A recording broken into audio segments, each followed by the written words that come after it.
Universidade Federal do Rio de Janeiro, Centro de Letras e Artes, Escola de Belas Artes. Projeto de extensão Vila Residencial.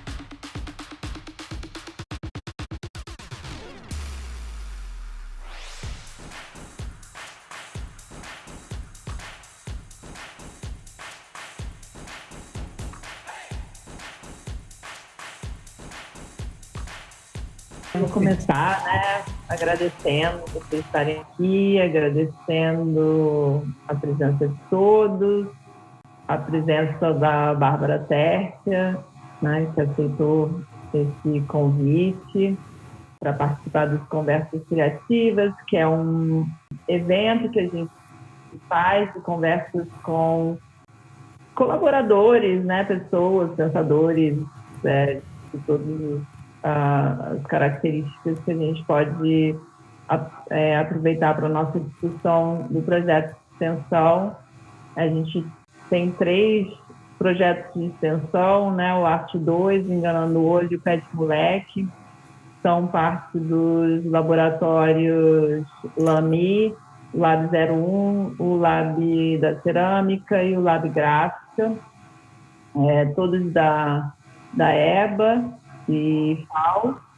Então, a gente tem um trabalho aí com estudantes, que são nossos monitores, participantes ativos.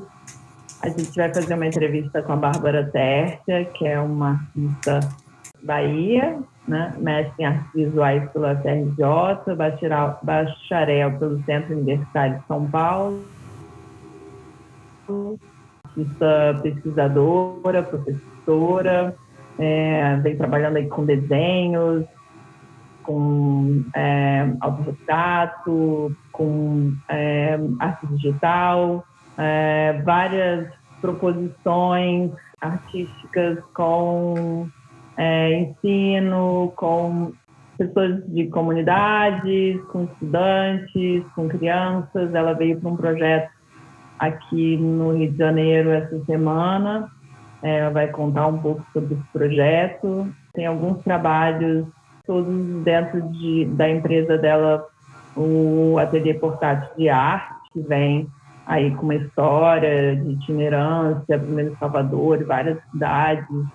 E o Tabuleiro da Baiana, por exemplo, que é uma performance que ela desenvolveu dentro do mestrado aqui na pós-graduação do PPGAD, que eu acompanhei, que tem uma mistura de performance com arte digital e com essa interação com o público, uma performance que essa baianitude sai aí pela cidade para dialogar com as pessoas. Então, acho que além de toda uma pesquisa por estar morando na Cidade Baixa, na região oceânica da Bahia, ela vem fazendo essa pesquisa pesquisa estética de várias maneiras, com ateliê portátil, na vida oceânica, nadando, mergulhando, velejando e fazendo todas as coisas com esse ponto de observação. Então, algumas coisas da pesquisa da Bárbara me fez pensar num espelhamento, numa proximidade com alguns dos nossos projetos de extensão, como o projeto do Boto Cinza na Restinga da Marambaia, projetos que a gente faz com os estudantes desenham, os projetos de autorretrato, enfim. Vou deixar um pouco para as perguntas, a gente vai passar para a Bárbara. A gente está aqui com os professores Aurélio Nogueira, Cátia Gorini, Andréa Borges, Cristiana Danjan e eu, Ana Cecília Maxwell, todos desse projeto de extensão. Obrigada, colegas. Quando vocês quiserem mais para frente passar a palavra, eu vou primeiro passar para a Bárbara, para ela dar boa noite, e depois a gente vai passar para os estudantes que vão fazer as perguntas, né, a mediação, e a gente faz uma conversa. Bárbara, seja bem-vinda. Obrigada, muito obrigada. Boa noite a todos. Obrigada, Sila, pelo convite aos projetos de extensão, que eu acho um ponto da universidade muito importante, que a gente comunica direto com a comunidade. Isso sempre me interessou muito. Tem 30 anos que eu entrei na Universidade Federal da Bahia, e tem 30 anos aí de pesquisa, e o meu amor pelo oceano, eu posso deixar como símbolo o nome da minha filha, que vai fazer 30 anos em novembro, que se chama Marina. Então, estou disponível para, dessa trajetória de 30 anos, o que a gente puder costurar e eu puder agregar com vocês. Estamos juntos.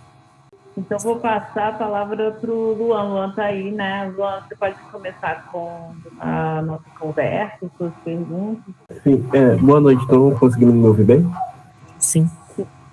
Eu peço perdão por não poder mostrar minha câmera, que eu tenho um problema com ela, daí a conexão fica estável. E agradecer a professora Bárbara por ser esse tempo, esse espaço de troca com a gente. E a minha primeira pergunta é mais voltada para a metodologia que você usou no ateliê portátil, assim, como se estabeleceram as suas parcerias e como foi transformado ao longo do tempo, dos anos, e as aplicações, em quais lugares distintos esse ateliê é aplicado e como ele é aplicado na sua pesquisa e nos projetos. Quando eu trabalho com um ateliê portátil, eu ofereço o meu serviço como professora de desenho, de arte, para vários parceiros. Então, o que acontece ele me atende no fomento da arte.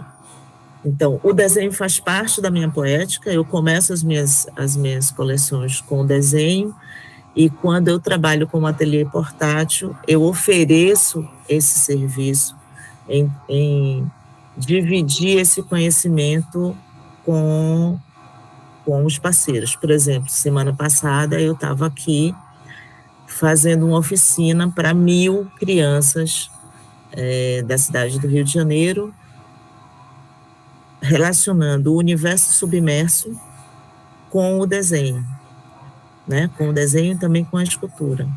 Então, a itinerância do ateliê portátil é pela necessidade de não criar um espaço. Eu já tive o ateliê em espaços fixos, onde você precisava ir até a mim para ter aula, e eu achava que isso me restringia muito. Eu fiquei muito feliz quando eu comecei a viajar para dar aula. É muito gostoso essa troca. Então, essa troca me possibilitou, por exemplo, dar aula dentro da FEBEM em São Paulo, lá em 2001, quando teve a rebelião. Me permitiu dar aulas a pescadores em Fortaleza, a meninos ribeirinhos da Baía de Todos os Santos. Então, eu vou com conhecimento técnico e o parceiro dá, muitas vezes, o tema, a situação.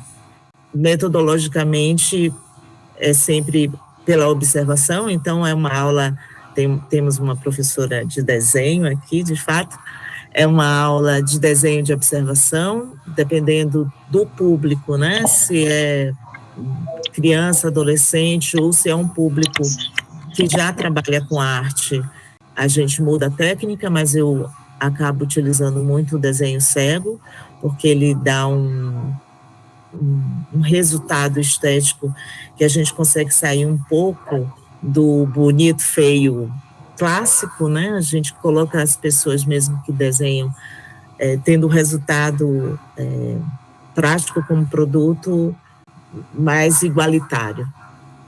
E quando eu fecho as parcerias, tem uma diversidade de possibilidades. Por exemplo, hoje eu estava resgatando lá mesmo na universidade uma conversa sobre desenho nas praças requalificadas de Salvador. Então, são praças em bairros de situações periféricas, e a ideia é entrar em contato com essa comunidade, entrar em contato com associações, escolas, comércios que transitem ou que tenham uma relação próxima com aquela praça, para marcar uma oficina, levar material de desenho para que aquelas pessoas possam observar aquele espaço e fazer o desenho.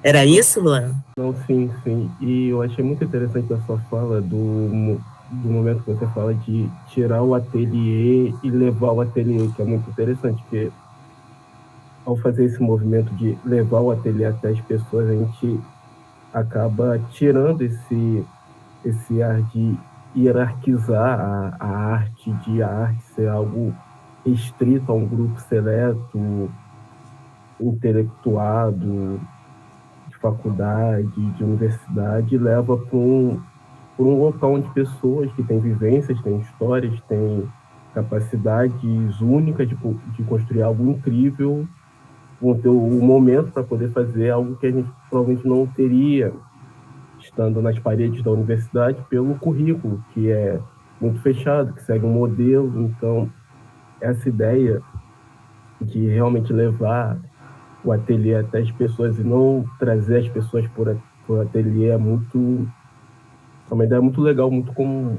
eu posso dizer, uma ideia muito acolhedora e muito mais amigável, ainda mais como a senhora mesmo disse, do levar para a FEBEM, que é um local onde as pessoas se encontram num estado de reclusão da sociedade, e você cria um intermédio entre sociedade e o recluso, e pode criar um meio de reintroduzir esse indivíduo que, por algum momento da vida, por um descuido, se desviou e acabou entrando numa situação onde ele poderia não estar se ele tivesse tido esse primeiro contato antes com a arte, por exemplo.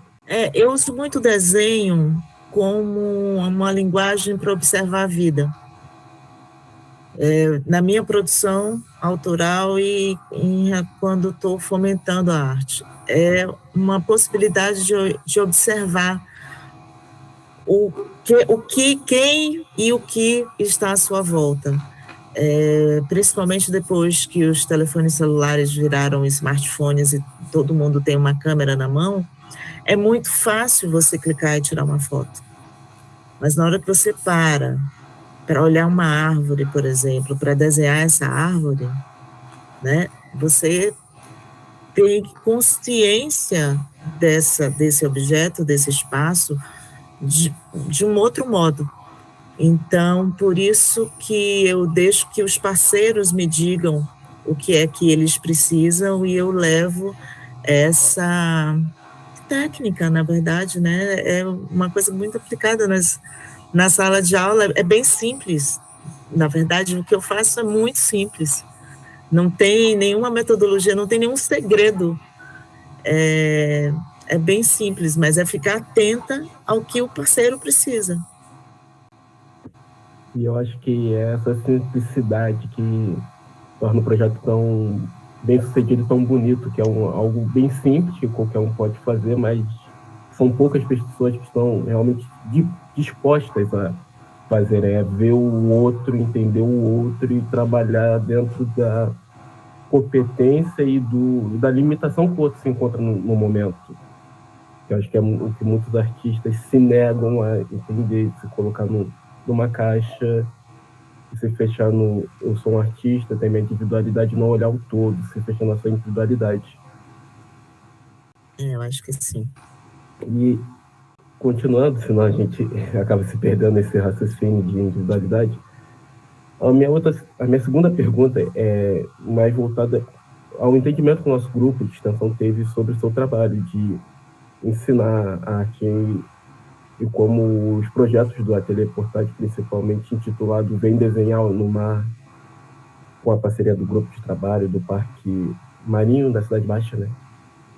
E como o projeto tu entrou pro edital do Mapa das Artes de Salvador, como foi esse boom, como ocorreu essa entrada? Porque nós temos um projeto também que estamos tentando desenvolver, envolvendo Vida Marinha. Eu acho que ia ser interessante ter esse momento com o seu projeto que já está concretizado, que já acontece, ter essa troca para a gente entender melhor.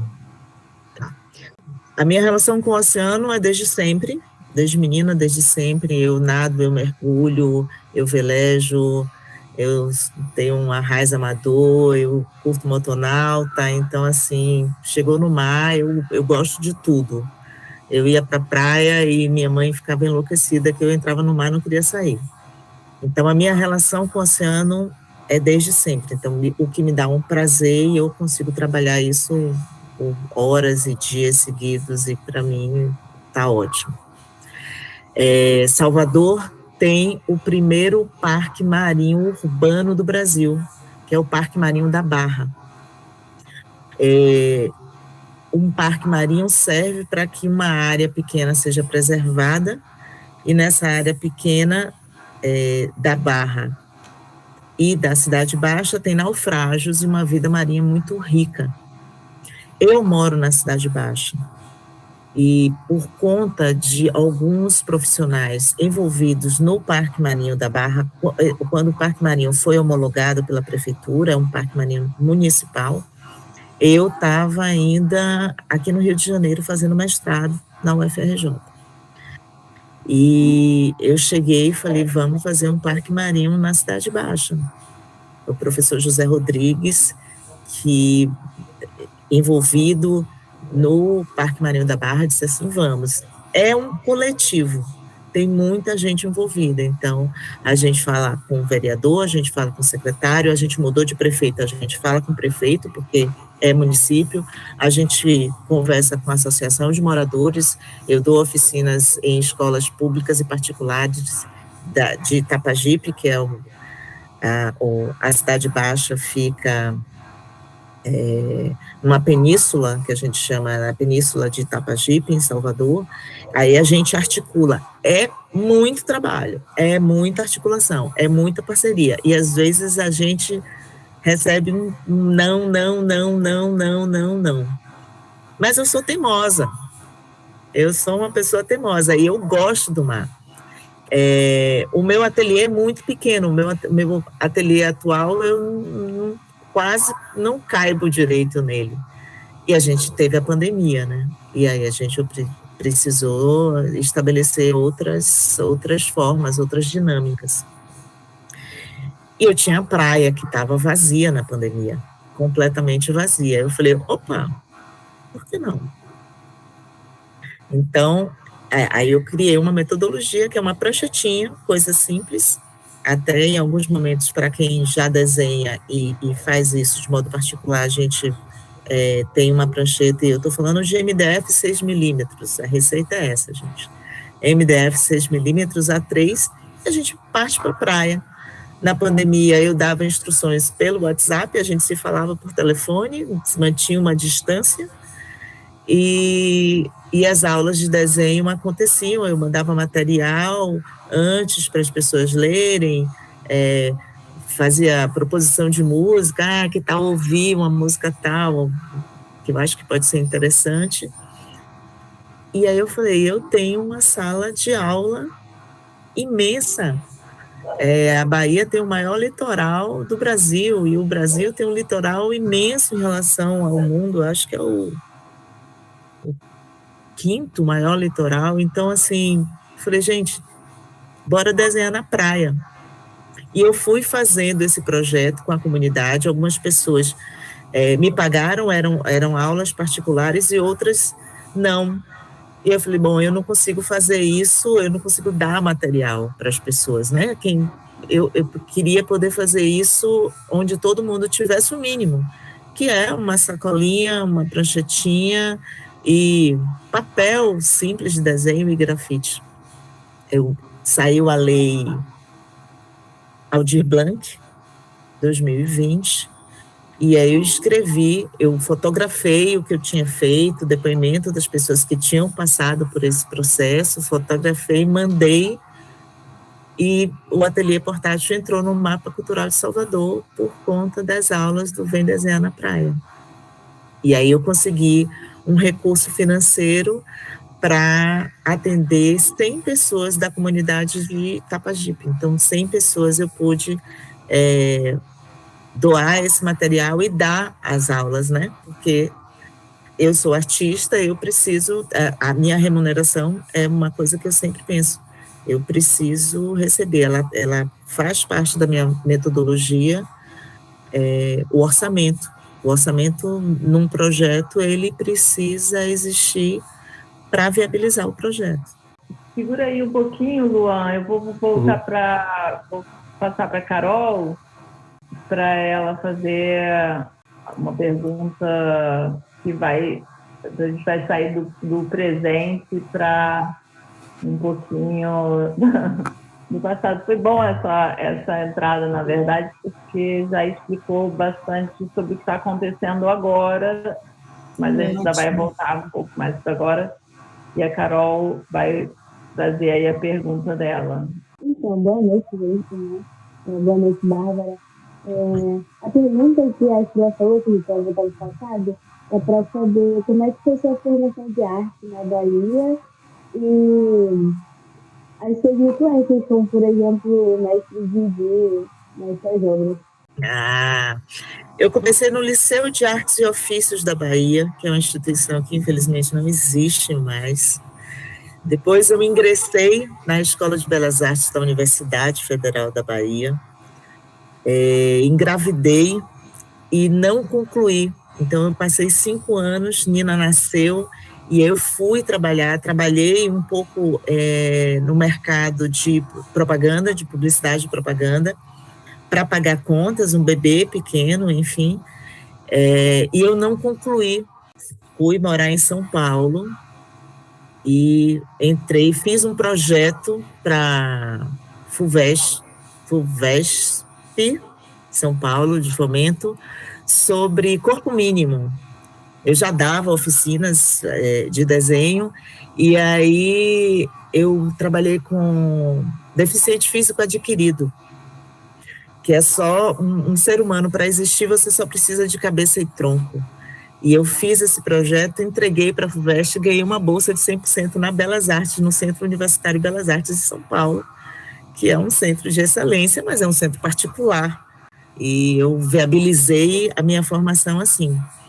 Nesse período, eu me apaixonei perdidamente dentro do Museu Afro Brasil por mestre Didi, que, baiano, falecido, mas imortal na sua beleza, e foi numa época parecida que Gilberto Gil lançou o álbum Quanta, e aí onde a arte e a ciência, para mim, se encontraram de uma maneira deliciosa, e o mestre Didi vem e me fala sobre o axé como uma força de vida, uma força quântica, ancestral, trabalhada e percebida em África, em todos os países da África, porque aí a gente estuda e vai, né, a ciência, a matemática, o que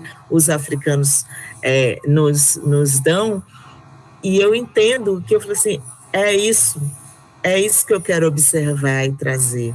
Então, o mestre Didi me dá esse encantamento, é uma delícia, eu tive o prazer de conviver com ele 10 anos, eu tive o prazer dele me convidar para passar 5 dias observando e desenhando no Axipá, que é um terreiro de Egum, não é de Candomblé, é de Egum.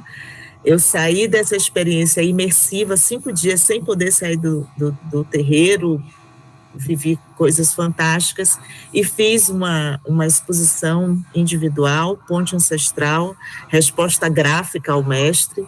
Ele foi na inauguração, se deixou fotografar, foi maravilhoso, no Centro Cultural Solar Ferrão, no Pelourinho, em Salvador, é um centro importante para a gente. Foi uma exposição que eu tive mais de 2.200 assinaturas no meu livro. de assinaturas. Então, foi muito expressivo, porque foi um período onde foi inaugurado o Museu Rodin em Salvador. Então, a gente tinha Rodin em Salvador e tinha a minha exposição, mas claro que o nome do mestre Didi, ser uma resposta gráfica a ele, teve uma importância. Depois, o mestre Didi teve uma outra importância na minha vida. Eu inscrevi para o prêmio Interações Artísticas, Residências Artísticas, nível nacional, para o Museu Afro Brasil, que foi onde eu encontrei o trabalho dele, né? Eu tive que sair de Salvador para encontrar um soteropolitano, e eu ganhei com Emanuel Araújo. Então fiz 6 meses de residência artística com Emanuel Araújo, falando e trabalhando já com o mestre Didi, mas ele já não estava fisicamente entre nós. E disso sai o Afrotraço, que é uma coleção de pintura vetorial, onde eu projetei depois no MAM Bahia, no Museu de Arte Moderna da Bahia, e em outras praças e intervenções artísticas mais pontuais que eu era convidada. Então, o mestre Didi, ele é um mestre mesmo, assim, um encantamento. Se vocês deixarem, eu vou ficar falando dele e os olhos enchem de saudade. E aí, assim, aí eu já parei, né? Aí eu me formei, me graduei em design gráfico, sou bacharel em design gráfico pelo Centro Universitário Belas Artes de São Paulo. Deu o desejo de transformar a minha experiência em oficina para o virtual, mas isso eu estou falando de 2004.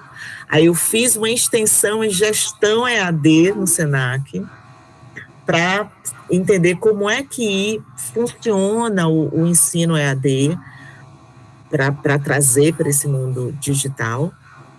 Vim morar no Rio de Janeiro, tive o prazer, o luxo de fazer meu mestrado sobre orientação de Malu Fragoso na Escola de Belas Artes da Universidade Federal do Rio de Janeiro. Uma delícia ter voltado lá, onde conheci a Sila, conheci a Diná, e é isso de formação até agora, é isso. Meu Deus, acho que... não, e aí entrei estou fazendo um curso em EAD de formação formação de licenciatura em artes visuais, porque eu estou dando muitas aulas para crianças e adolescentes. Eu achava que eu precisava de uma metodologia, rever minha metodologia, que eu não tinha mesmo uma formação pedagógica, e aí, achando pouco, eu resolvi entrar e estou fazendo EAD. Sou estudante, graduanda agora. Acho que agora acabou. Vou fazer um bate-volta aqui, vou jogar de novo para o Luan. Luan, você tinha mais pergunta? Eu mudei o nosso roteiro, mas eu gosto assim, entendeu? Não tem problema, no caso só sobrou mais uma pergunta minha, no caso, que é justamente sobre os seus autorretratos. Entre os autorretratos, teve um que me chamou bastante atenção, que foi o que foi feito em argila. Pois ele, pelo que eu estava observando do trabalho, você usou uma técnica, pelo menos nas fotos, eu não sei se de fato foi usada, mas nas fotos, de sensibilização, onde você estava tateando seu rosto para entender a volumetria, os volumes e entender os preenchimentos. E ela me chamou a atenção por 2 motivos. Primeiro, pelo nosso projeto de extensão de oficina de máscara de fotomática, que a gente usa exatamente esse método de sensibilização com as crianças, que é muito legal de ver elas entendendo o rosto, imaginando e construindo, por exemplo, a feição de um animal baseado no próprio rosto, entendendo. E segundo, também para formação, como atualmente eu sou monitor da CAT em cerâmica, muitos dos alunos eles me procuram perguntando como é que faz para fazer bustos, fazer modulações em geral, entender os volumes. E eu achei interessante que é justamente fazer esse exercício, que é algo que eu bato bastante na tecla, que é algo tátil, algo sensível, que você precisa entender primeiro o que você quer para poder moldar. entender, se você quer fazer uma mão, entender o volume da sua mão, entender como a sua mão é, para poder fazer, não olhar para ela, entender como ela é de verdade. Mesma coisa com o rosto. Eu queria saber como foi esse processo em fazer esses autorretratos em argila e como esse processo tátil, sensível, lúdico foi no processo da modulação. Então, quando o autorretrato virou o tema central da minha dissertação, eu tive o prazer de conhecer a professora Cila, e foi ela quem me orientou naquele trabalho. Aquele trabalho foi uma orientação, foi um convite que Cila fez para mim. Eu não tinha uma relação eu nunca tinha feito um autorretrato tridimensional. A argila não é um material íntimo meu, e foi a orientação dela. Eu acho que foi impactante, porque foi de construção e desconstrução, né? A percepção desse rosto e a expressão desse rosto, entrar em contato com essa matéria que me coloca no mundo, essa matéria que faz com que vocês, que o mundo me veja, como eu me apresento, e usar, inclusive, a argila vindo da lama. Aí eu vou entrar, eu sou uma filha de Nanã, Nanã é o orixá da lama. Teve toda essa representação, simbologia, na verdade, para mim, de ancestralidade. Foi o método, eu fui orientada, então a professora Cila sabe mais, talvez a coincidência venha muito pela metodologia dela. A gente fez isso em duas etapas, e ela me orientou em 3 etapas, porque, na verdade, primeiro ela me orientou, a gente conversou sobre materiais, ela me deu referências do tridimensional, depois a gente fez um primeiro momento da construção, da sensibilização. Eu acho que é importante esse momento onde você quebra o que você entra no trabalho, né? Você entra ali na imersão, você se percebe para a matéria que você vai usar, você começa a dialogar com as ferramentas, os instrumentos e a matéria que você vai usar. Isso foi muito importante, com certeza, sem a orientação de alguém que já trabalhasse com essa metodologia, o resultado não seria aquele. Eu também gostei muito. Foi muito desafiador, não era um lugar de conforto para mim, não era, mas ela me deu uma liberdade no processo, tanto na construção como na desconstrução, e no momento de dizer assim, parou, é isso, né? E devolver a matéria. Eu acho que isso também é bem importante, porque nasce do pensamento, se concretiza, tem um tempo de estar, né? A gente teve uma semana de pensamento da matéria, inclusive reagir como matéria ao ar, a umidade e a temperatura, volta, retrabalha, retira a matéria e pede para, olha, é isso aqui, e devolve a matéria toda. Se você me permite, assim, o Luan é interessante que ele sacou, né, a origem aí, sem eu falar nada, não falei nada para a Bárbara, porque eu achei engraçado de perceber a relação, né, que tinha o meu dedinho nas duas. Mas a verdade é que a Bárbara também tinha anos de experiência e estava desenvolvendo uma série de autorretratos em desenho, né? Então, o que eu propus foi justamente só um outro passo, né? Porque ela já estava fazendo aquilo, me mostrou os desenhos, né? Que ela tinha uma série bem grande de desenhos de autorretratos.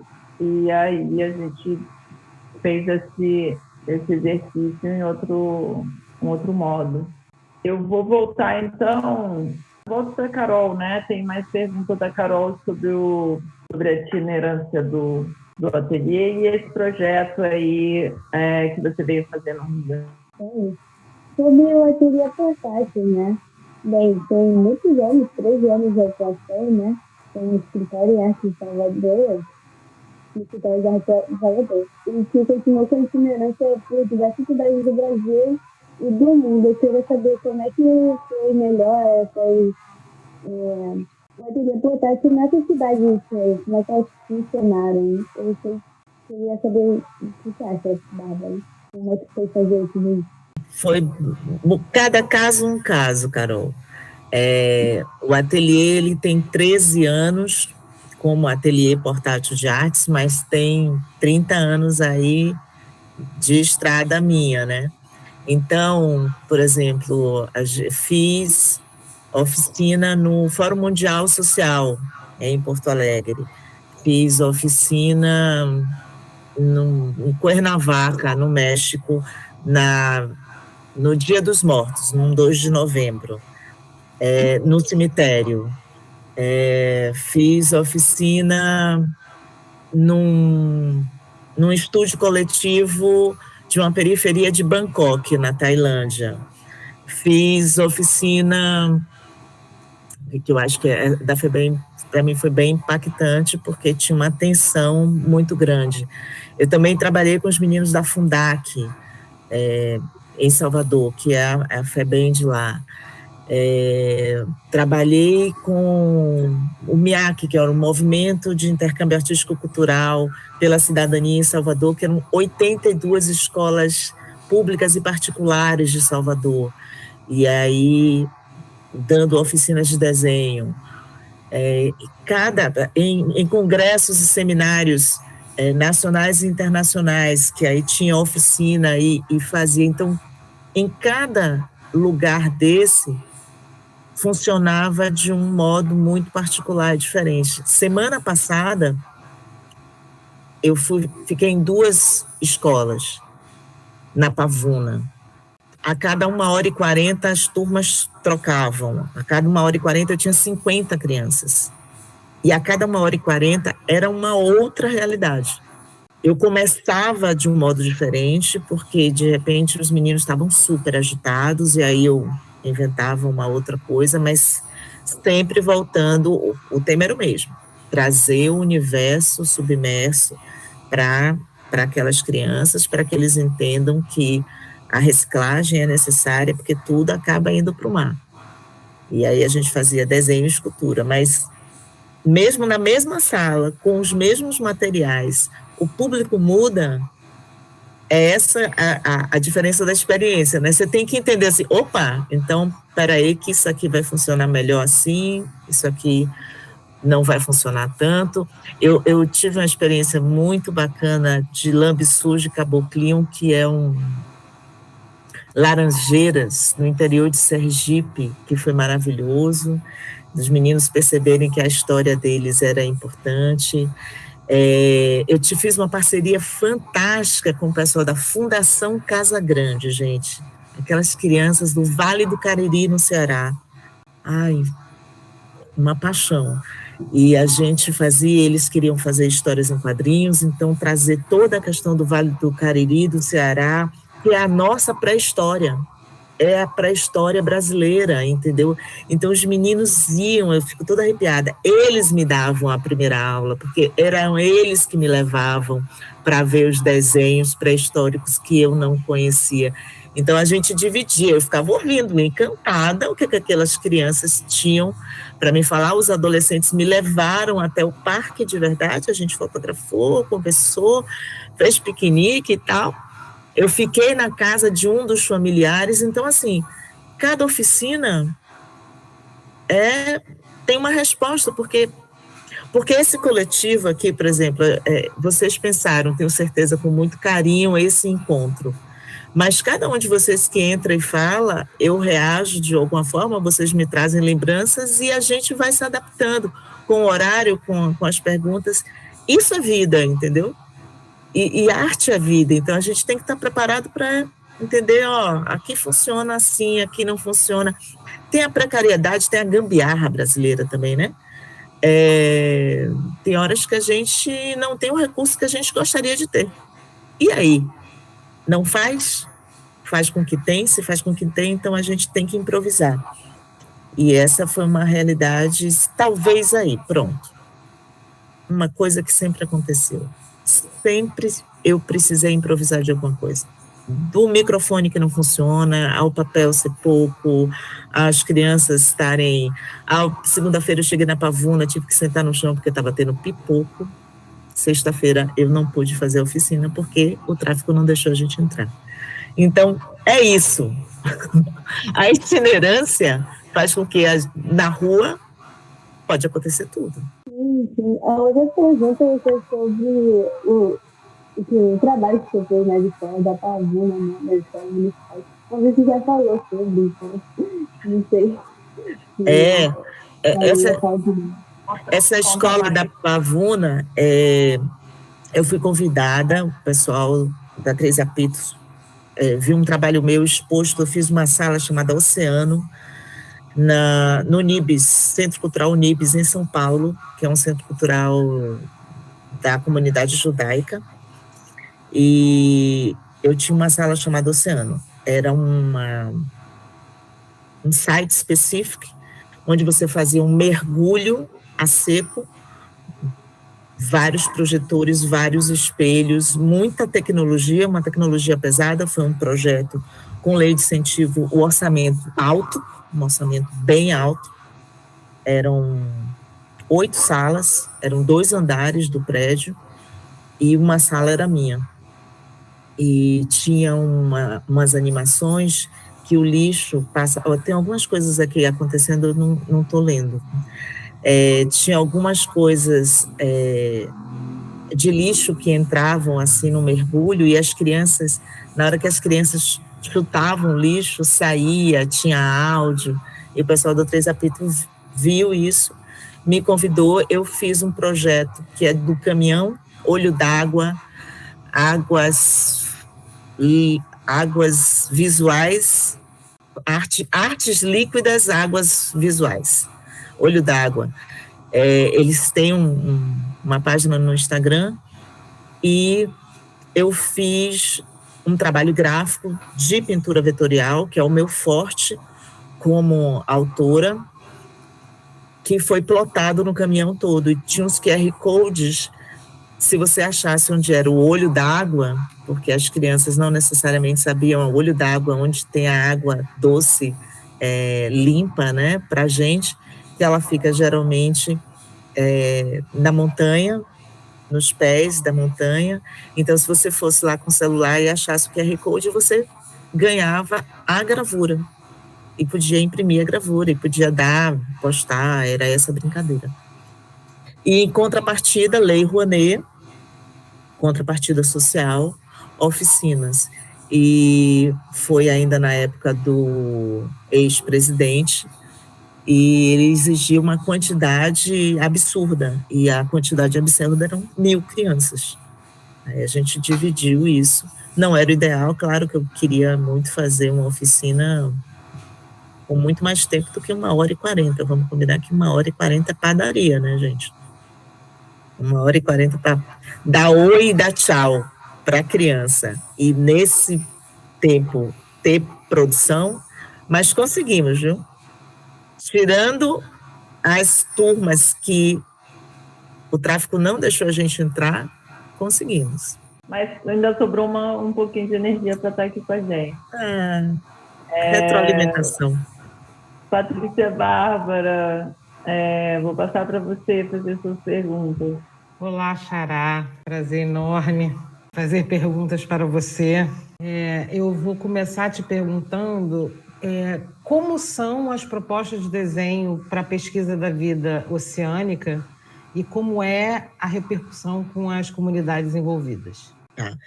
Depende de quem está envolvido. Por exemplo, tem um grupo na Cidade Baixa, em Salvador, tem um grupo de salva-vidas, que são profissionais que lidam com a vida marinha, mas não necessariamente são profissionais que pensam abaixo da linha d'água. Então, eles conhecem o mar, salvamento, ondas, corrente de retorno, mas não necessariamente são pessoas que pensaram a vida que existe no submerso, né?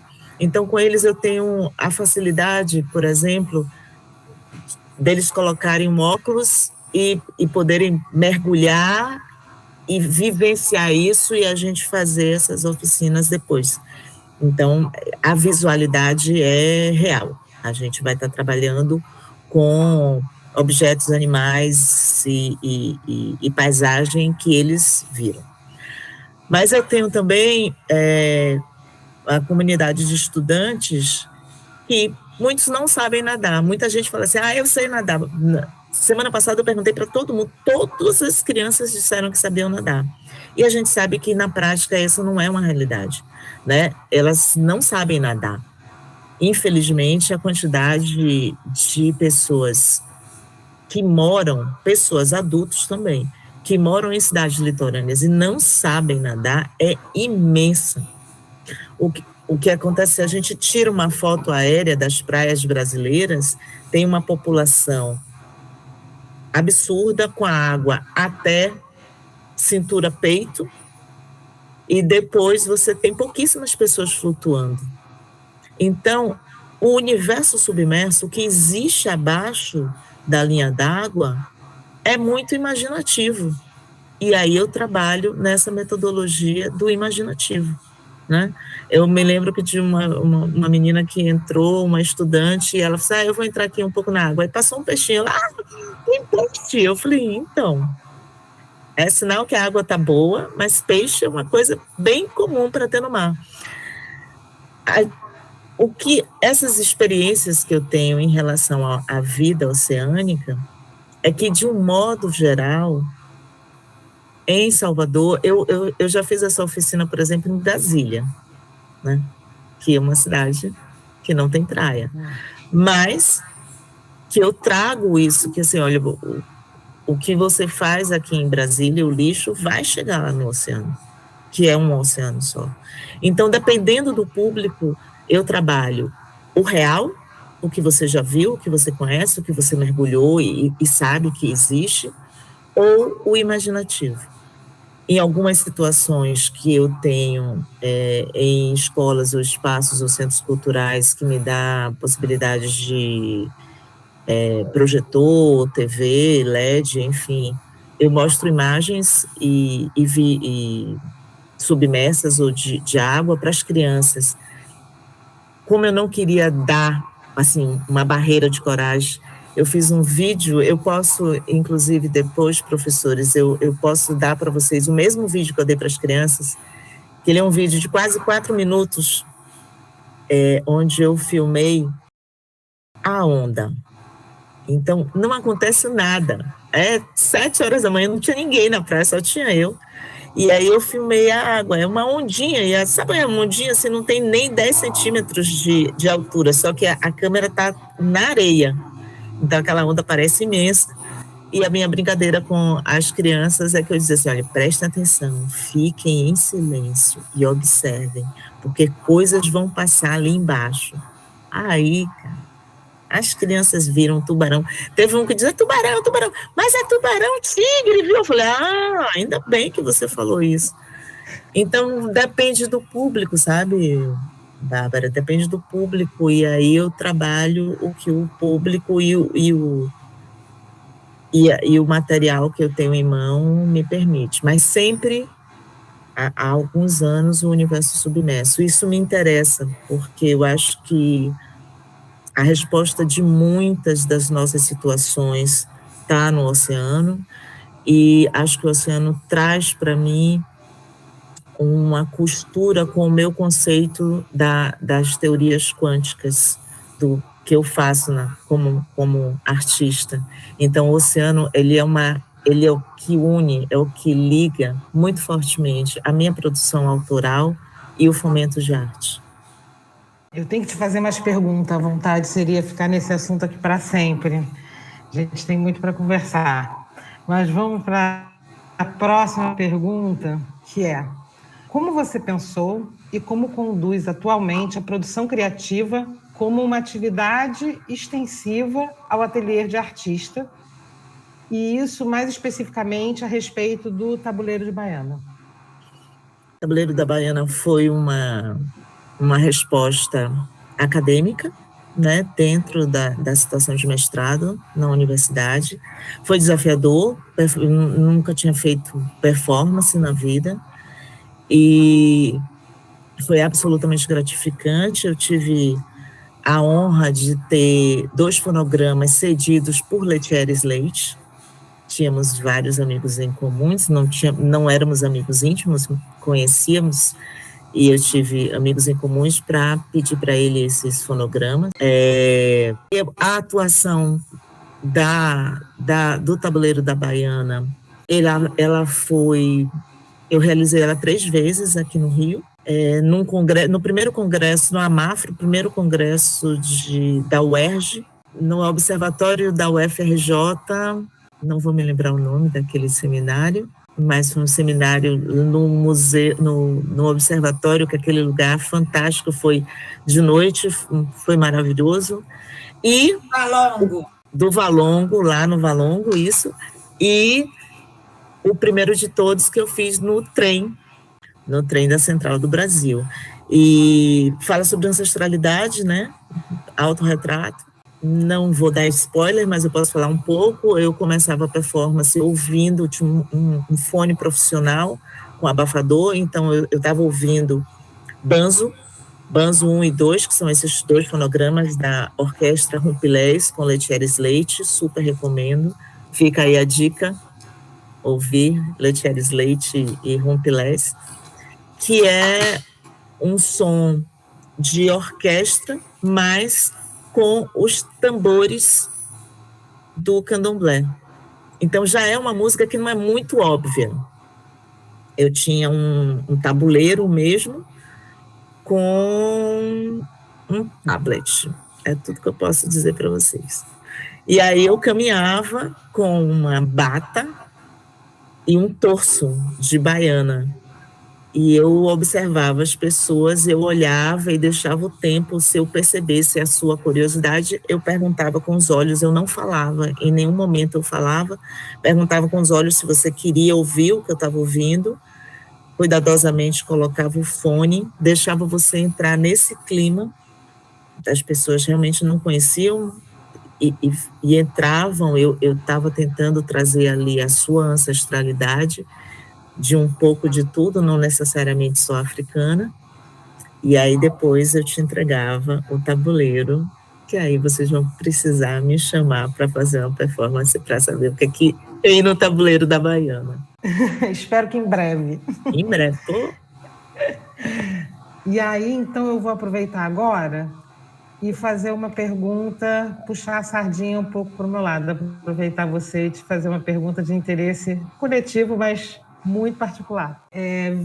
Pesquisando sobre o seu trabalho, vendo seu site e tudo, eu vi muitos pontos em que a sua pesquisa, o que você diz, reverbera em mim, no meu trabalho, na minha criação. E hoje, ouvindo você falar, nossa, eu podia estar aqui fazendo uma lista de informações, sabe? Uma delas, que eu acho que é muito importante, é que a minha ligação não é especificamente com o mar, mas é com a água. A água sempre foi uma das principais matérias com que eu trabalhei a vida inteira. Então, quando ouvir você falar do mar, é muito interessante, porque é ouvir sobre a água de um ponto de vista mais específico, sabe? E que traz outras camadas para o trabalho. Então, enfim, é genial. Mas, vendo ali o seu portfólio, no textinho que tem ali naquela página, você diz algumas coisas que, nossa, que ressonaram muito sobre a questão de que os trabalhos começam com pesquisa, sobre o fato de que nem tudo que se produz necessariamente vira trabalho, ou, como a gente estava conversando antes de começar aqui, vai virar trabalho um dia, não se sabe quando, em que época, em que milênio, né? Se estaremos presentes ou não, mas vai virar trabalho, enfim. E aí eu fiquei pensando, relacionando o que eu li ali no seu textinho, com uma apresentação que aconteceu há 10 dias, 15 dias, na UFRJ, que foi o SEAC, né? Um evento da universidade que eu me apresentei e que eu falei sobre a minha pesquisa. E aí eu estava contando do estágio que eu estou no momento. E aí teve um professor que estava fazendo a avaliação em que ele me cobrou, de alguma certa forma, ele me fez uma pergunta e a melhor resposta para aquela pergunta era não sei. E eu dei essa resposta. E aí ele me cobrou em que eu deveria ter objetivos com a minha pesquisa. E aí o que eu expliquei para ele é que eu tenho sim objetivos, inclusive eu tenho muitos, mas que dentro do processo criativo, a minha primeira fase é o que eu chamo de fase de sonho, em que é a fase em que você vai botar tudo no tabuleiro, né? Em que você vai tendo desejos e você vai tendo insights e você vai incluindo no tabuleiro. E o que você vai fazer com isso, eu ainda não sei. Inclusive, vai chegar um momento em que você começa a tirar coisas do tabuleiro, porque aí você começa, não, isso aqui não tem tanto a ver, é muito legal, mas não é, isso aqui vai dar muito trabalho desnecessário, não é questão só de dar trabalho, mas um trabalho desnecessário que, enfim, que é um preciosismo, né? E aí, por ter visto tanta coisa que eu acho que conversa com o meu processo criativo, eu queria te perguntar dos seus não sei. Como é que você lida com o não sei? Em que momento que ele está no seu estágio criativo? Se ele existe, ou se você considera que o não sei é anterior ao seu processo criativo? Não sei.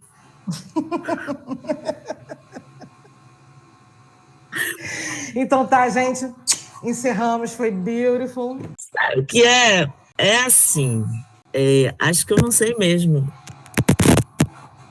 Porque, olha só, quando eu comecei a trabalhar profissionalmente, quando eu me entendi como artista, eu me associo, eu bebo na teoria quântica, que eu acho muito engraçado, porque assim, a teoria quântica ganhou o prêmio Nobel em 1922. O prêmio Nobel. Não estou nem falando de quando o povo começou a estudar esse negócio. Não é uma invenção minha. Pode botar no Google que vocês vão ter aí. Então, que fala que nada é, que tudo está. Então, se nada é e tudo está, a composição que eu faço de um trabalho meu, eu não chamo de composição, eu chamo de um sistema, onde eu paro ali, estou falando de produção, né? Não estou mais falando de fomento. Eu paro ali naquele momento e registro esteticamente aquela situação. Então, por exemplo, Afrodite foi a minha primeira coleção, 2003, a primeira exposição individual. Algumas pessoas leram Afrodite, inclusive dentro da academia, e chamaram de ilustração. Ok, eu tenho um trabalho que fala sobre o quântico. Afrodite foi a minha observação dos corpos femininos no Carnaval de 1999, em Salvador, quando todos não, mas a maioria de nós tinha um fantasma chamado o Bug do Milênio. E aquele Carnaval de 1999 em Salvador, amiga, foi loucura. Foi loucura, né? Tanto que assim, eu desenhei esses corpos em 99 e eu só fui expor isso em 2003. Se você olhar Afrodite puramente como o professor olhou, você vai dizer assim, é uma ilustração. É para os olhos de quem vê. Então, eu não sei mesmo. Eu produzo. Eu produzo todos os dias. Eu produzo viajando todos os dias. Eu tenho meus cadernos de anotação, eu trabalho muito no tablet, né, no iPad, mesmo quando eu não levo, às vezes eu não levo o meu computador para algumas situações que é muito rápida, 2 dias e tal, eu levo só o iPad. Eu trabalho todos os dias. Eu sou uma operária. eu trabalho mesmo, todos os dias eu trabalho. Eu pesquiso, eu escrevo alguma coisa, eu desenho alguma coisa, eu desenho muito todos os dias. A técnica de pintura vetorial é uma técnica, para mim, muito difícil. Ela me pede muita coisa, que eu preciso responder sempre. Ela é uma pintura em matemática. Ela trabalha em camadas. Ela não é você pintar em paintbrush ou no Photoshop. Não existe isso, né? Eu estou falando do universo do digital. De você trazer a pintura para o universo do digital na raiz, 01 gráfico. Então, se eu fosse pensar nas pessoas, nos professores que leram os meus trabalhos como ilustração ou como design, eu acho que eu teria parado de produzir. Eu teria feito outras coisas. A sensação que eu tenho é que esses professores é que pararam de produzir e viraram só professores, e eu continuo. Então, é isso. Acho que eu sei a linha de conceito que eu tenho desse estado quântico das coisas. Eu tenho uma técnica que eu gosto, e é que eu uso na maioria dos casos, que é a pintura vetorial, mas faço escultura, faço desenho, já fiz grafite e tal. Não é o ambiente, mas estou aberta, às vezes fiz estilo no Lazar Segal, por exemplo. Mas eu sei o trabalho que eu faço. Então, eu ouço várias coisas também que eu não gosto, não. As pessoas não são assim como vocês estão aqui me deixando muito à vontade, não. Eu já ouvi muita coisa, muito não na vida. E eu só olho para dentro de mim. Às vezes eu tomo uma água, às vezes a gente toma uma cachaça e diz assim, pô, vamos tomar a cachaça, digerir esse negócio, porque o bicho pegou. Para um não sei, é ótimo, né? Olha muito só, obrigada, Bárbara. Imagina, eu que agradeço. Foi uma delícia te ouvir. Que bom. Eu vou passar agora a palavra para nossos colegas, professores, para quem quiser fazer alguma pergunta, Kátia, André, Cristina, Aurélia, fiquem à vontade. Eu adorei. Peraí, só um segundo. A Martinha só perguntou qual é seu signo, Bárbara. Aquário, com ascendente em Aquário, mais 6 planetas em Aquário, mas... Antes de passar a pergunta, eu queria mostrar a camiseta que eu ganhei. Se vocês quiserem, depois é só pedir emprestado para mim, que eu empresto. E vai ficar aqui ao contrário, né? Que é o... Não está ao contrário, não, está certo. Tá certo, né? Limpação Sub é uma ação de limpeza na praia que a gente faz no Clean Up Day, que é setembro, que é um dia internacional de limpeza de praia. A Bárbara também, e aqui na camiseta você começa a entender um pouquinho a brincadeira dela do gráfico, né, que ela faz com a pintura digital. Tem um pouquinho um pouquinho de água, um pouquinho de tubarão, um pouquinho de... Por exemplo, a marca, para trabalho de extensão, é uma dica, se for para dar dica, essa marca é minha, fui eu que fiz, e eu presenteei o Parque Marinho com a marca. E isso faz com que a gente exista antes mesmo de ser homologado. Então, é uma ideia, né, da produção da marca, dos projetos que vocês queiram, porque ele acaba começando a existir, tendo uma identidade visual, literalmente, e isso ganha uma força, né, gente? Falando em axé, de mestre Gigi, de mecânica quântica, a gente tem que botar a teoria na prática. Ganha força, você diz assim, olha, o parque existe, tem uma marca. Quem assume aí a... Olha só, eu gostaria de agradecer a Bárbara pela aula que ela nos deu, aprendi aqui agradecido a oportunidade que você nos deu, né? Eu acho que esse vídeo vai ser muito interessante, vai ficar disponível. Eu que agradeço, Aurélia. Obrigada. Eu adorei. Você faz exatamente o que eu gostaria de fazer. Só que eu não consigo fazer essa itinerância toda. Mas eu adorei mesmo. Agora, tem uma pergunta que é o seguinte, eu sou arquiteta, né? Eu fiz meu pós-doc na Bahia. E uma área que sempre me intrigou, ali, que tem a ver com o seu mar e com a Cidade Baixa, que é a região da Gamboa. E tem muita gente que mora ali, naquela encosta. E aí eu fiquei me perguntando se você também já tinha levado o ateliê portátil para essa população que vive do mar, né? Que eles têm o mar muito próximo a eles. Você chegou a fazer isso? Não? Na Gamboa, não. A Gamboa está bem diferente agora. A Gamboa fica no MAN, né? No Museu de Arte Moderna. E teve uma revitalização ali da prefeitura e entrou muita gente de grafite, porque eles pintaram aquelas casas. Então, teve uma revitalização. Agora, na Gamboa, você tem restaurante japonês. Gente, que horror. Mas é bom, porque é restaurante japonês de pessoas que moram ali. Que eram sushimens em restaurantes japoneses, mas que, o pescado estava ali na Gamboa. Então, você tem o peixe fresquinho, no melhor estilo. Então, está começando a ficar um pouco mais gourmetizado, mas a ideia, eu acho bem bacana. Eu não fui na Gamboa porque, como o MAN está ali, ele está muito atuante. E eu tenho um princípio de... Por que você acha que eu estava na Pavuna? De ir onde a coisa mais... porque...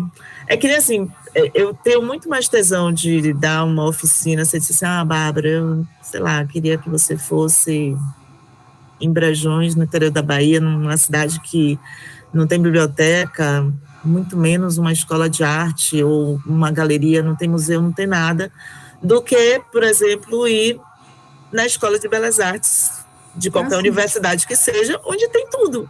Eu vou ter mais uma. É o que eu falo. O que eu faço é muito simples. Mas eu sei que é difícil. Mas é muito simples, né? Você, professora, quando eu falo assim, desenho de observação, todo mundo sabe o que é desenho de observação. Técnica de desenho, sabe? Todo mundo sabe o que é isso. Então, eu não inventei nada. O que eu faço são as metodologias que eu aprendi na escola. Não tem nada. É só que eu faço, entendeu? Mas não inventei nada, eu acho. Não sei. Obrigada, Bárbara. Não, porque a Gamboa era um lugar que a mim me inquietava. Eu não sabia que tinha MAN atuando ali, nem nada. A gente passa por ali, é um lugar que é inacessível. Eu sempre me perguntei, foi por isso, não foi? Mas é um lugar lindo, né? Lindo, lindo. Muito obrigada. Eu que agradeço. Parabéns, prazer, quero te conhecer. Oi, Marta. Oi, Marta. Signo, tudo a ver. Mas a minha lua, Marta, é em Capricórnio. Aí a astróloga diz que é o que me faz realizar. Aí a terra da Nanã também, né? É a terra da Nanã. Eu assisti ontem o episódio Nanã da série dos Orixás, da Betsy de Paula. Muito bonito. Tá passando no canal Curta. Por acaso foi Nanã. Parabéns. Minha velhinha. Tudo, parabéns. Quero Obrigada, te conhecer, querida. quero ir a uma aula dessa. Opa, só convidar, gente. Sou facinha, hein? Vamos, hein, Patrícia Bárbara? Vamos armar, Kátia Gorini. Vamos convidar, vamos articular isso e arrumar o financiamento para as pranchetinhas que eu quero ganhar. Olha, isso é uma coisa importante, Marta. É bom você falar. Eu não dou mais, depois de um episódio que aconteceu em Sergipe, eu não dou mais oficina se eu não puder dar para quem eu estou atuando, pelo menos uma prancheta, um lápis e um pouco de papel, 10 folhas. Porque eu tive um garoto em Sergipe, em Laranjeiras, que ele quis continuar desenhando. E aí depois eu fui na casa dele, ele não tinha mesa. Então eu não faço mais isso. Eu não vou te ensinar a desenhar se eu não te der o mínimo para você continuar desenhando. Então, de fato, quando alguém me chama, todas as pessoas que passam por mim, tenha dinheiro ou não, você vai receber um mínimo para continuar desenhando. Isso é uma condição para mim, porque eu não quero nunca mais, eu me senti a pior pessoa do mundo com aquele menino. Pior, eu me senti, nunca mais eu quero passar por aquilo. Você vai ficar no Rio até quando? Você está no Rio, né? Amanhã. Ah, tá. Eu Mas tô no aí Rio. Ou então vamos fazer um tour lá em Salvador, que eu tô doida. Pronto, demorou. Bárbara, só tenho a te agradecer. Eu, com a tua fala, eu assim, tenho algumas coisas da minha vivência também ao longo de muitos anos na área de itinerância artística, projeto Praça da Ciência Itinerante, assim, no início dos anos 90, que durou quase 10 anos. Depois, trabalhando com meninos de rua e formação de professores em seguida, imaginário periférico, plataforma Freire, que era exatamente essa experiência. Não sei se você participou da plataforma Freire. Mas conheço. Chegava nas cidades com, entre aspas, uma promessa, né, de ter uma infraestrutura para aplicar aulas de cerâmica e escultura. E não tinha nada, né? Nada. Então, a gente tinha sempre que olhar as coisas, né? Diagnosticar o que se tinha no local, no entorno, e foi maravilhoso, né? Então, essa experiência, né, da gente se deparar aí com a falta né, também traz coisas surpreendentes, né, para as nossas vivências e para o nosso trabalho como artista, como professora, etc. Então, maravilhoso. Eu fiquei super encantada assim, com a tua fala, até porque eu me identifiquei muito. Então, tem muito a ver, né, com experiências. E desenho e escultura, eu não consigo separar. Eles estão juntos, né, o tempo inteiro. Até um desenho virtuoso para uma representação de modelagem virtuosa, assim, eles estão sempre imbricados. São vistas, planos que passam pela mente, passam pela sua interpretação, pelo seu modo de ver o mundo, né? Que não é igual. Tinha uma experiência até que eu fiquei, na hora que você estava falando ali, eu aplicava uma disciplina ainda no antigo curso de escultura, que ela era bastante acadêmica, então os estudantes tinham que fazer um retrato, né? Tamanho natural, não era nem o busto, era só o retrato, aquele corte, né, acima da clavícula, pescoço, e tinha que fazer o modelo. Tinha um modelo posando lá, enfim. E aí, muito interessante que um nunca ficava igual ao outro. Aí a identidade e a marca de cada um, né? Então, é a mesma modelo. Então, eles nem precisavam assinar. Eu falava isso para ele, olha, ninguém precisa assinar trabalho aqui, né? Porque são todos... E, apesar de muitas modelagens se assemelharem a modelo, tinham características da pessoa. Então, você olhava e reconhecia. Coisa inerente. Mas falou numa atividade bastante acadêmica. Mas é isso.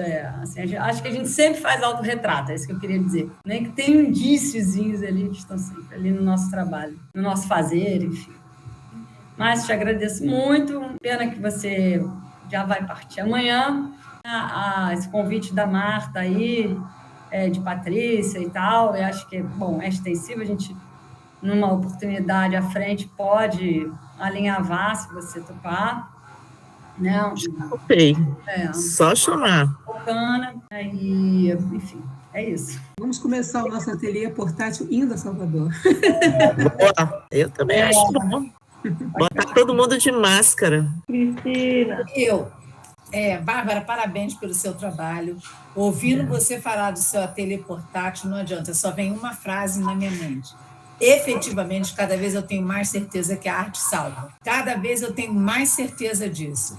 Você fala nos lugares que você vai, aonde você leva o seu ateliê.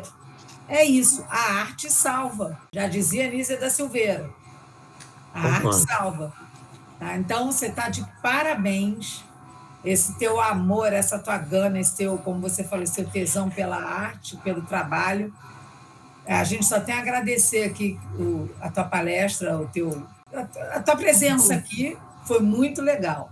Foi muito enriquecedor, acho que para todos nós. Obrigada, Cristina. Então, continue fazendo isso, porque realmente a arte salva. Acredito. Obrigada. Eu só queria agradecer mesmo e dizer que foi muito legal ver seus trabalhos, principalmente as suas ilustrações, e ver a rotina de desenho, porque eu também tenho essa rotina particular de...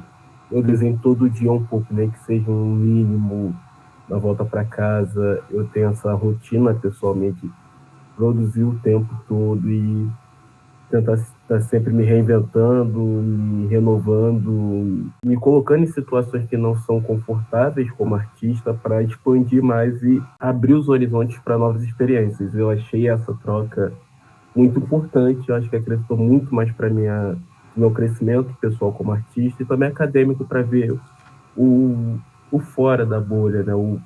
Os trabalhos que são feitos fora da academia, fora de uma sala de aula propriamente dita, como é o ateliê. Eu achei muito legal. São essas minhas considerações. Obrigada, Luan. Carol? Então, foi muito bom ver essas experiências, com seus projetos de artista, de sala de aula, tudo. Eu gostei muito, foi muito interessante saber como é que foi para fora do Brasil também. Eu acho que, como você disse, cada lugar é um lugar, então vai estudar de forma diferente, porque são pessoas diferentes, essas são muito legais. É isso, eu gostei bastante, eu vi seu site, vi seus trabalhos lá, achei muito, muito bonito, muito interessante. E é isso, gostei da festividade. Obrigada, Carol. Continua aí, chão pela frente. Patrícia? Quero reiterar, foi um prazer ouvir você falar, dizer que você ganhou mais uma fã e que em breve você vai receber outras perguntas, porque agora vou ficar obcecada com a sua obra, que é assim que acontece, vou pesquisar tudo e em breve você irá receber perguntas. Oba, obrigada, Patrícia, obrigada, Xará. Professora Cília, eu posso dar uma última palavra? Por favor, Aurélio. É o seguinte, eu gostaria de agradecer imensamente ao nosso pessoal que está por trás da produção desse evento, que os mediadores, estudantes que foram assim insaciáveis para realizar esse evento com produção de Instagram, Facebook, site, produção de formulários, né, certificados e assim por diante. Eles moram no meu coração, né? Eu acho que da equipe também, pelo prazo que foi executado, né? Eu acho que em 2 dias aí eles trabalharam muito para o sucesso do nosso evento. É verdade, eu também agradeço, porque é incrível quando a gente propõe uma coisa em cima da hora e ninguém disse, e a gente vê que vale a pena, né? E que eles se empenham e estão juntos com a gente e conseguem, né, pesquisaram né, formulário as perguntas, enfim, estamos juntos, né, nesse momento, ainda experimentando esse híbrido, né, presencial, aproveitando um pouco dessa experiência que todo mundo teve, que foi aquele, né, um momento terrível da pandemia, mas que acaba que viabiliza encontros e a gente pode tirar proveito das experiências, né.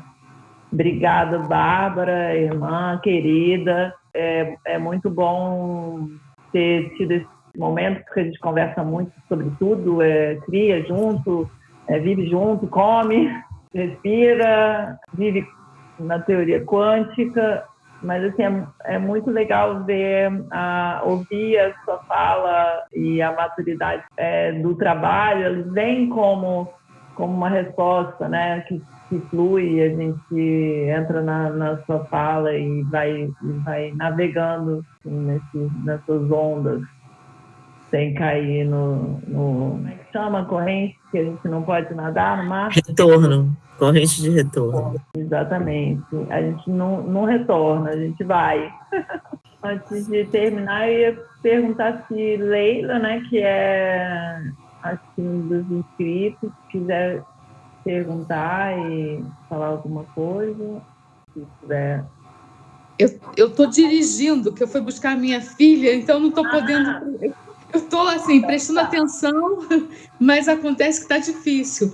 Só agradecer mesmo. Foi uma pena que eu não consegui. Eu botei aqui no alto-falante.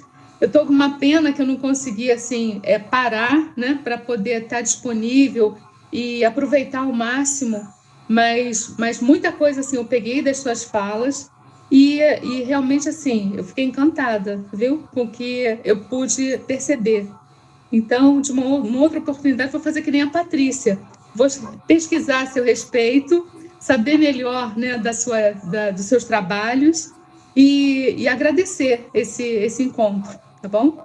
Obrigada, Leila. Obrigada. Então é isso, né, Aurélio? vamos encerrar. Boa noite para todos. Obrigada. Boa noite, parabéns. Obrigado, Bárbara. Obrigada, Bárbara. Tchau. Até logo para todo mundo. Tchau, tchau. Obrigada. Muito bom. Boa noite. Beijo, boa noite. Beijo.